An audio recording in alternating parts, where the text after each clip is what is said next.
You know what's ironic? We created time management to feel more in control, but somehow it's made us more stressed than ever. You've probably felt it too. That crushing weight when your perfectly planned day falls apart, or the guilt when you can't stick to your color coded schedule. We're promised that the right system will finally give us peace, but instead we're drowning in apps, planners, and productivity hacks that leave us feeling more overwhelmed than before. Today, I want you to understand why time management often causes emotional burnout instead of preventing it. Because here's the thing, when we treat time like something to be conquered rather than lived, we set ourselves up for a cycle of stress that's actually making our mental health worse. Let me tell you what really happens when you dive deep into time management systems. You start monitoring everything. Every minute becomes something to account for. Every task becomes a measurement of your worth. You're not just living your life anymore. You're constantly evaluating your performance against some impossible standard of efficiency. Think about it. When was the last time you felt truly relaxed without checking if you should be doing something more productive? And that's the first hidden cost. You lose the ability to just be. Your brain becomes this relentless taskmaster, always asking, what should I be doing right now? Am I using my time well? Am I behind? Then comes the guilt cycle. You spend hours setting up the perfect system, color coding, time blocking, creating elaborate workflows. But life doesn't cooperate with your beautiful plan. Your kid gets sick, work runs late, or you just have a low energy day. Suddenly, your system isn't working, and instead of adapting, you blame yourself. You think, I'm just not disciplined enough, or I need a better system. Here's what's really happening. Those productivity tools you thought would help are actually becoming sources of shame. Every notification becomes a reminder of what you haven't done. Every unchecked box feels like personal failure. You're not managing time anymore. Time is managing you, and it's exhausting. The worst part, you start feeling chronically behind. Even when you accomplish things, it never feels like enough because there's always more to optimize, more to track, more to improve. You're running a race that has no finish line, and your emotional energy is the price you're paying. I see this with so many people. They're spending more time managing their time than actually living.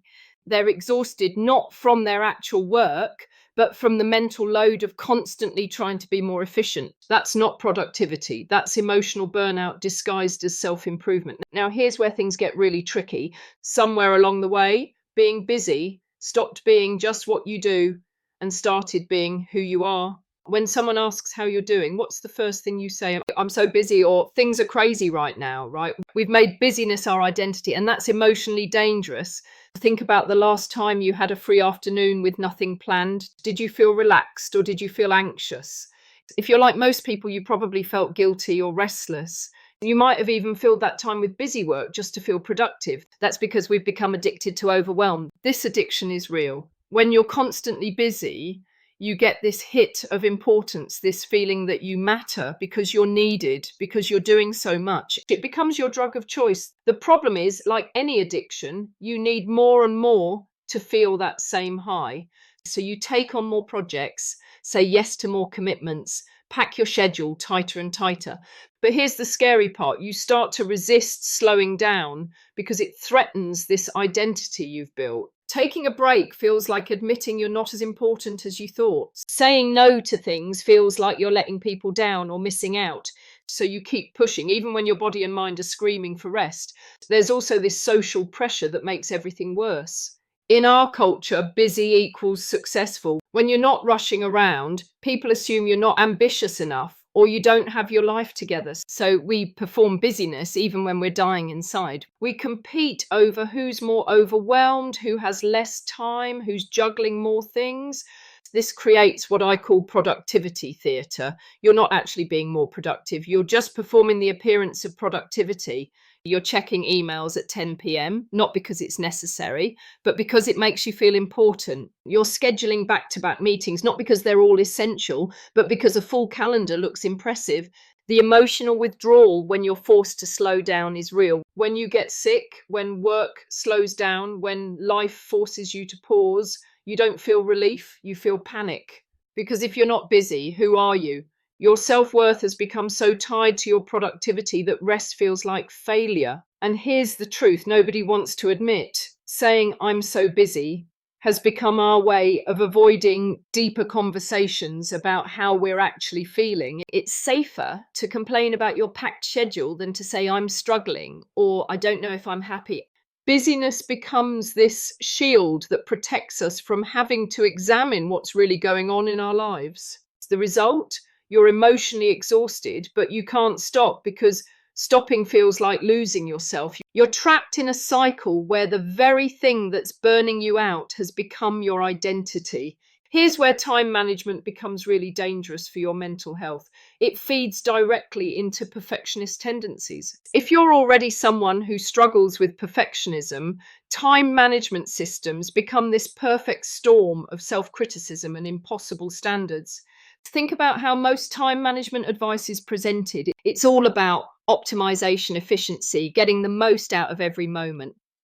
The underlying message is that there's a perfect way to manage your time, and if you're not achieving it, you're doing something wrong. This creates what I call the perfect schedule fantasy, this belief that if you just find the right system, you'll finally have complete control over your time and your life. But here's what actually happens. You create this beautiful, detailed schedule. Every hour is accounted for, every task has its place, everything looks perfect on paper.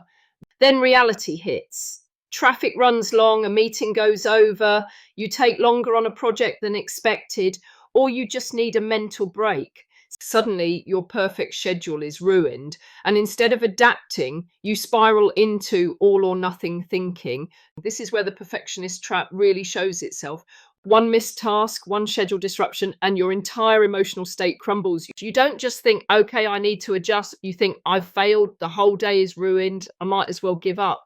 You go from feeling organized and in control to feeling like a complete failure, all because life didn't perfectly align with your plan.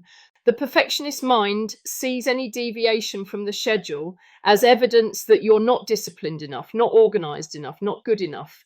You start believing that the problem isn't the unrealistic expectations, it's you. So you make the schedule even more rigid, the standards even higher, thinking that more control will finally solve the problem. But perfect time utilization is impossible. There's no such thing as using every minute optimally because life is unpredictable and you're human, not a machine. Yet time management culture sells us this fantasy that we should be able to account for and optimize every moment. When we can't live up to this impossible standard, we blame ourselves rather than questioning the standard itself. The really cruel part is how flexibility becomes the enemy. In a perfectionist mindset, having to change your schedule feels like weakness. Being spontaneous feels irresponsible. Leaving buffer time feels like you're not maximizing your potential. So you create these rigid systems that have no room for the natural ebb and flow of life. And then you suffer emotionally when life doesn't cooperate. I've seen people have complete emotional breakdowns because they missed one item on their daily schedule.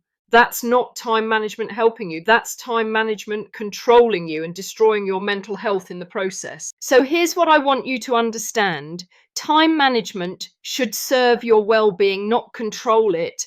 The moment your productivity system starts making you feel worse about yourself, it's time to step back and reassess. Your worth isn't measured by how efficiently you use your time or how perfectly you stick to your schedule. Instead of chasing productivity maximization, what if we focused on emotional sustainability? What if we asked, does this schedule support my mental health? Instead of, am I being efficient enough? What if we built flexibility and self-compassion into our approach to time instead of treating every deviation as failure? The goal isn't to abandon all structure, it's to create systems that work with your humanity, not against it. Time management that causes emotional burnout isn't management at all, it's self-torture disguised as self-improvement. I want to hear from you in the comments. What's your biggest struggle with time management and the emotional toll it's taking on you? Share your story because I guarantee you're not alone in this. Sometimes just naming what's happening is the first step toward breaking free from these patterns that are burning us out.